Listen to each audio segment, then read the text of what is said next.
In today's world, most young people assume that everyone is having sex.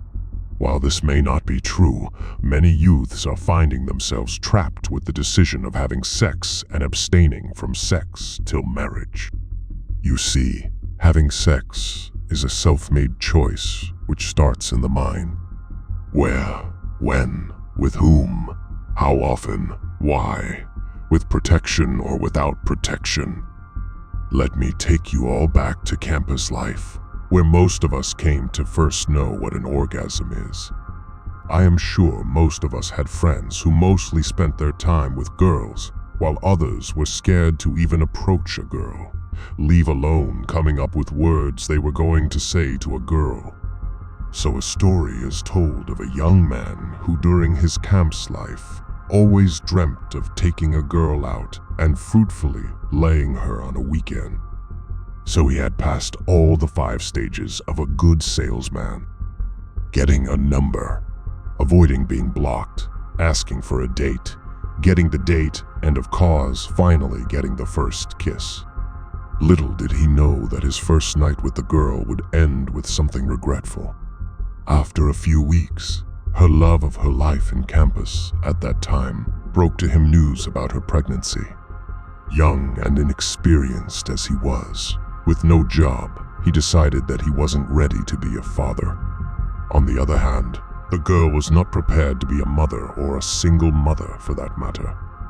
So she aborted, and they both went separate ways.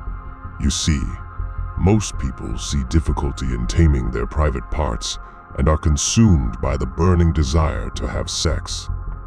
While having sex might give you the gratification you crave at that time, the results of having sex might haunt you for a lifetime. Such results are unwanted pregnancies, HIV infection, and abortions. Peer pressure might be to blame. Yes, you saw your friends spend the weekends with their girlfriends, but you never stopped to ask yourself what they actually did.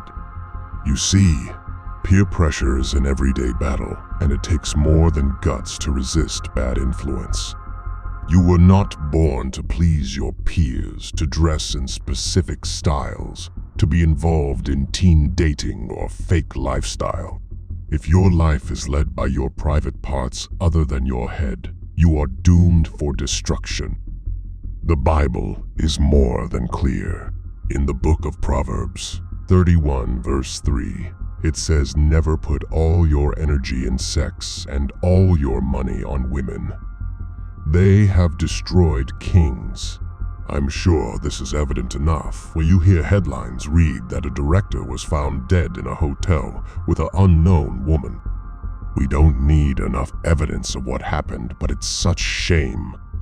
All which could have been avoided by being disciplined and having self-control. Not just men, but top women in businesses have also been found in this tussle, with young boys in hotels having fun.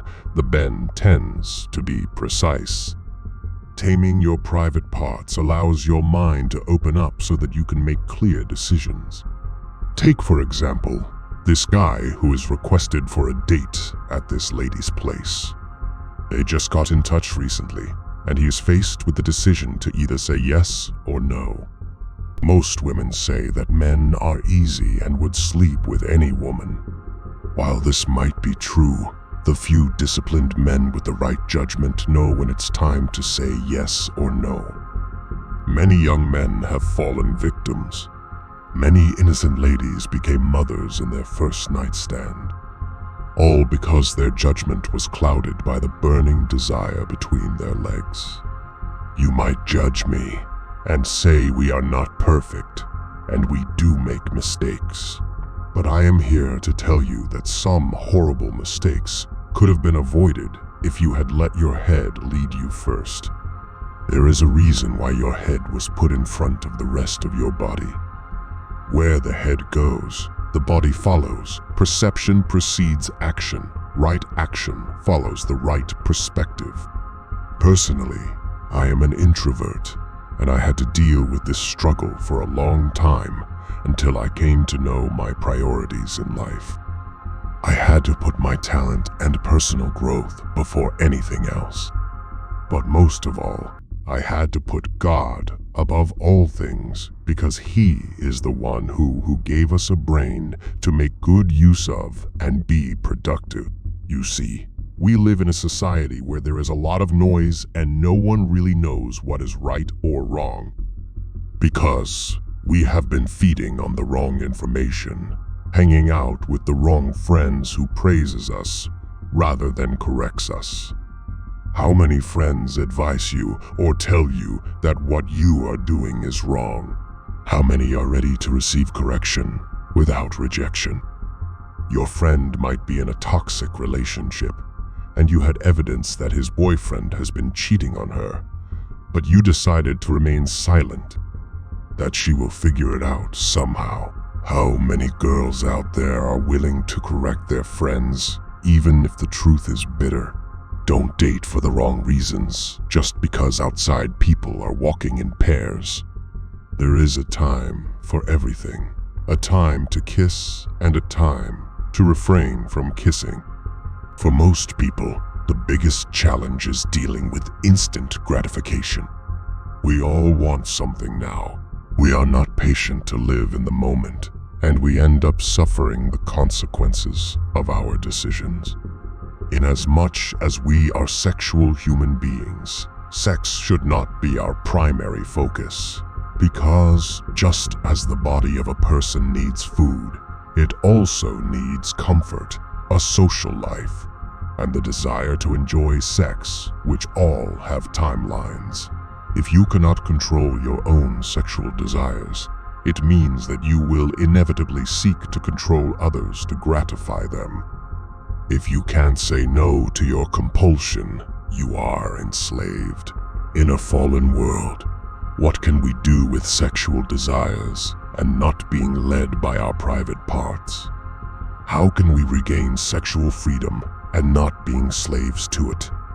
It's only by inviting God's love into our sexual desires. That way we will fill the gap of sexual desire with God's love, to transform, to redirect, and to shape the way we live.